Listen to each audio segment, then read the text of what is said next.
जय मार्कंडे, जय मार्कंडे, जय मार्कंडे।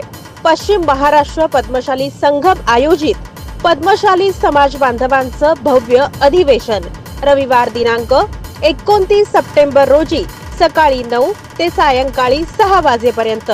स्थळ बोमड्याल मंगल कार्यालय, Shri Markande shopping centre, Gandhinagar, Akkalkot road, Solapur.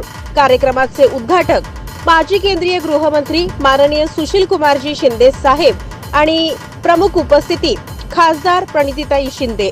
तरी समाज बांधवांनी या अधिवेशनाला मोठ्या संख्येनं उपस्थित राहावं ही विनंती। आपले विनीत माननीय श्री महेश अण्णा कोठे, अध्यक्ष पश्चिम महाराष्ट्र पद्मशाली संघम तसेच पद्मशाली ज्ञाती संस्था सोलापूर, पश्चिम महाराष्ट्र पद्मशाली युवजन संघम, पश्चिम महाराष्ट्र पद्मशाली महिला संघम, पद्मशाली शिक्षण संस्था सोलापूर, पद्मशाली युवक संघटना सोलापूर आणि समाजातील सर्व संस्था आणि संघटना।